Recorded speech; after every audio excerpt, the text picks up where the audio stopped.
Entonces montamos con este bagaje que no es poco nuestras repúblicas de los años 20, así como un caballito que recién acaba de nacer todavía cojo y todavía untado, ¿sí? Porque ellas son frágiles porque recién surgen después de sistemas de reyes que habían durado 600 años, órdenes históricos como el de la Santa Alianza, que había durado 90 años. Entonces esto tocó inventarlo de cero, porque el último antecedente había sido en el siglo V antes de Cristo.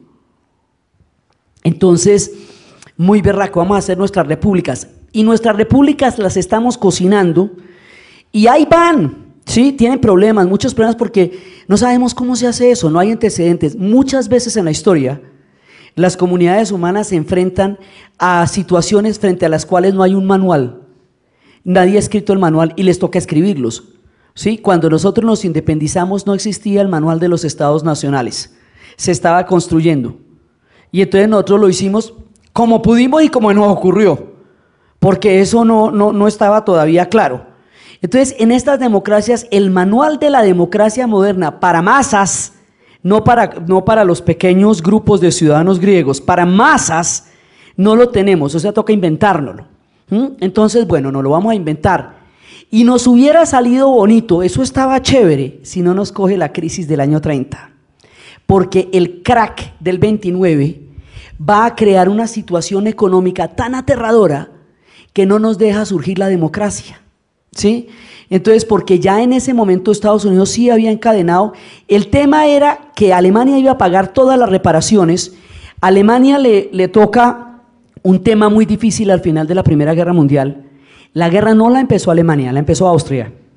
La empezó por el asesinato del archiduque y la empezó contra Serbia. Y Rusia se metió porque Serbia y Rusia son aliados incondicionales.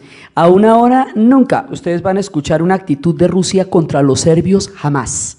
Eso no lo hacen, ¿sí? Y entonces resulta que Rusia se mete, y por el sistema de alianzas, los sistemas de alianzas funcionan como las pandillas, lo que es con él es conmigo, ¿sí? El que mete con mi hermano me mete conmigo. Entonces usted mete con Rusia, inmediatamente Francia se tiene que meter, y por la neutralidad de Bélgica, que la violaron los alemanes, se mete Inglaterra. Austria arma el lío. Alemania, por el sistema de alianzas, va a apoyar a Austria, ¿sí? Y en Austria-Hungría, porque era la biarquía, Austria-Hungría. Los otomanos, por una vieja deuda histórica con los alemanes, terminan apoyando a los alemanes, con lo cual los dos imperios que más se habían odiado terminan aliados en el mismo bando. Entonces, pero rápidamente los austríacos son derrotados, y en últimas queda Alemania sola, y Alemania va a tener una guerra que durante mucho tiempo va a estar en tablas, además porque la guerra de trincheras es estúpida. Eso es una chamba con un nido de ametralladora de afuera donde el que salga lo bajan. Entonces, lo que ellos podían avanzar de cualquier era un terreno era insignificante, y era un quebradero de vidas. Todos los hombres entre los 14 y los 40 años de una generación murieron en la Primera Guerra Mundial, porque acordémonos cuáles son las leyes de la guerra, ¿no? Los hombres, los más aptos, los más chéveres, los más bonitos, los más inteligentes, los matan a todos, para que no exista ni siquiera el material biológico con que crear la siguiente generación, ¿no? La guerra para las mujeres es muy dolorosa, pero para los hombres es un peligro, porque son el objetivo. Entonces, resulta que matan una generación. Matar una generación significa un capital humano irreparable, porque no sabemos las curas de qué enfermedades, las obras de arte, ni las novelas que no se escribieron, que están bajo las ruinas de toda esa cantidad de tumbas que cada familia tiene en Europa. Entonces 20 millones de muertos, son 10 millones de muertos y 15 millones de mutilados. ¿Usted se imagina la pesadilla que era eso?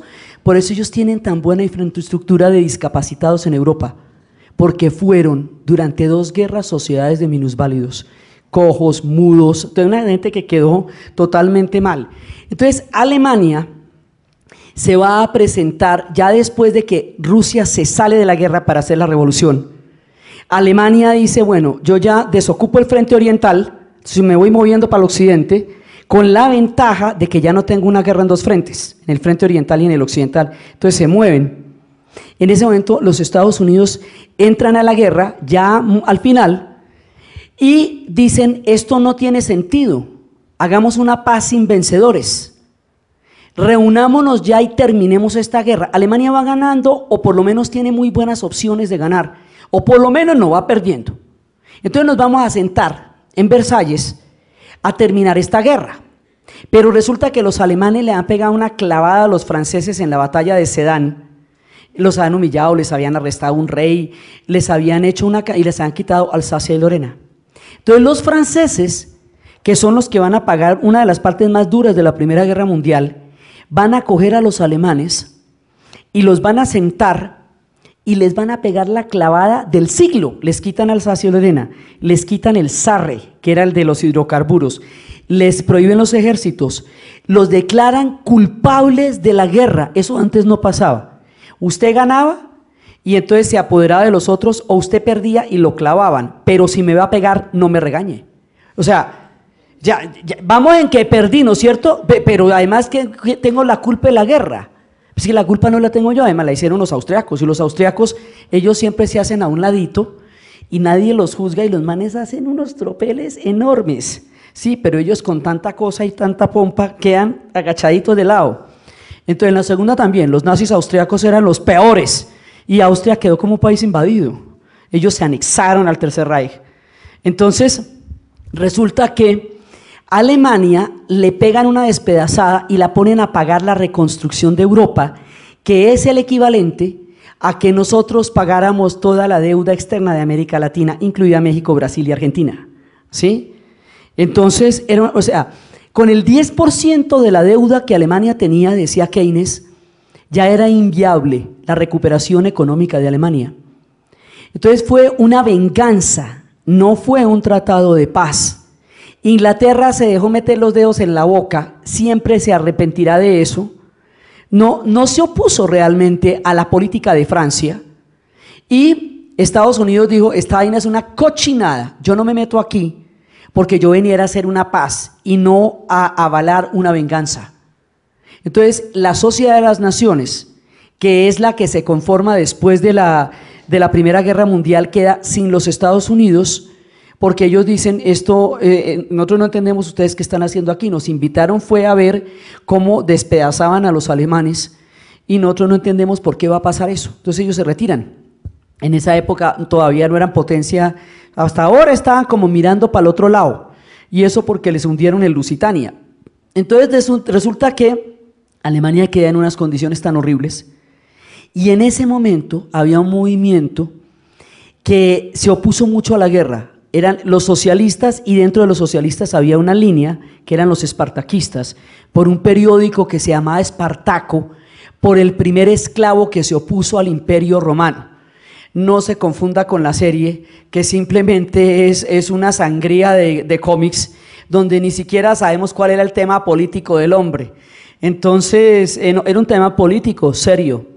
Entonces eran los espartaquistas, eran la misma cuerda de los bolcheviques en Rusia. O sea, era la revolución mundial la que se estaba programando, porque el socialismo es supranacional. O sea que la idea del socialismo necesariamente era, tenía que ser supranacional, no podía ser en un solo país. Rusia lo iba a hacer, pero los demás iban a entrar rápidamente en la revolución.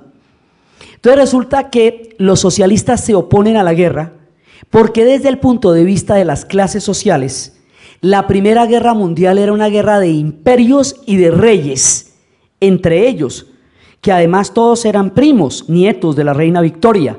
Ella pensó que emparentándolos iba a impedir la guerra, y en lugar de reunirse y echarse una cena y brindar en familia, se echaron una guerra que costó 20 millones de muertos. Entonces que hubieran podido, porque todos eran el primo Nicky y el primo Willy y la tía, ¿sí? Era una vaina de familia, pero no, en lugar de resolverlo tranquilamente, arrasaron con el mundo.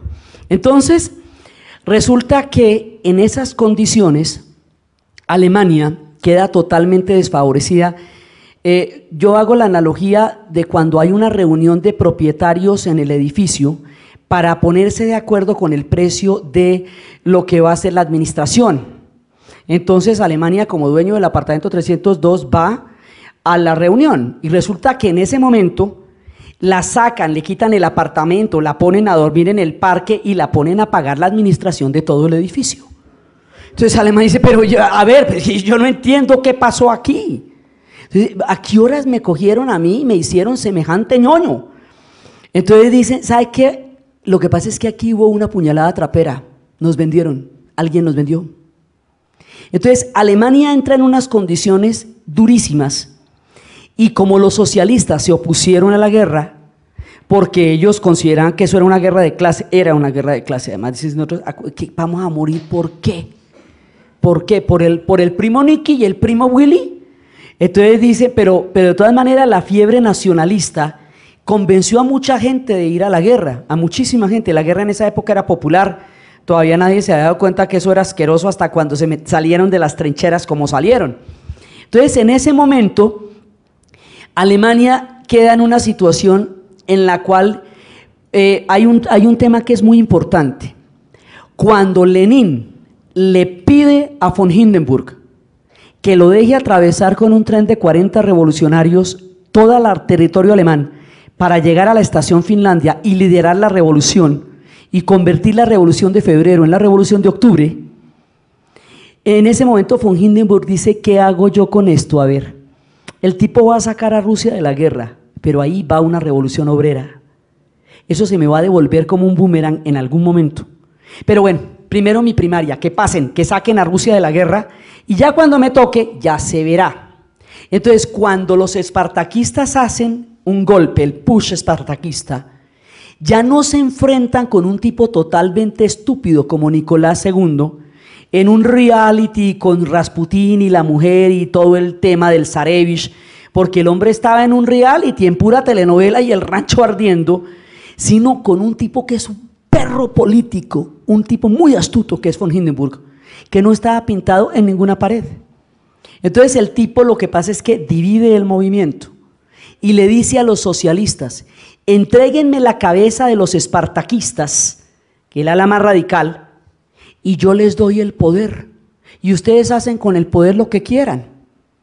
Ellos entregan a los espartaquistas. Rosa Luxemburgo, Karl Liebknecht y más de 150 revolucionarios más van a morir en el año de 1919.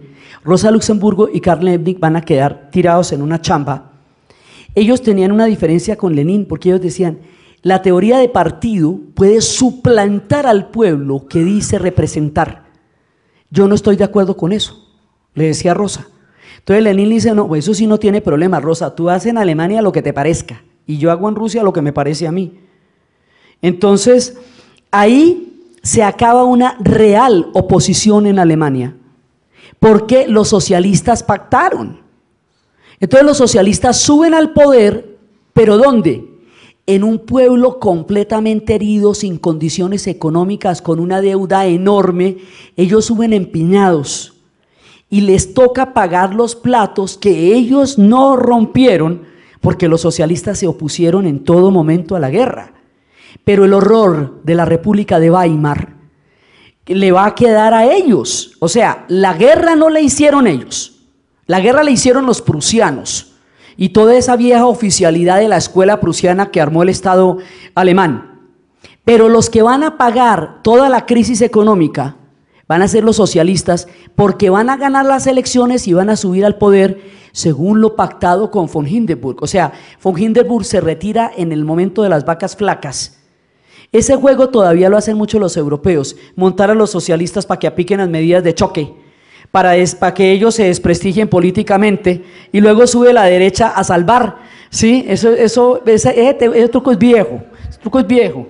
Entonces, resulta que en ese momento la República de Weimar no tiene condiciones de existencia físicas, eso está empeñado, eso ya en Versalles está empeñado. Está desbaratado el país, prohibición de ejércitos, todo. Entonces la República de Weimar es un desastre anunciado. Una verdadera oposición que hubieran sido los espartaquistas ha sido eliminada, entregada por ellos mismos.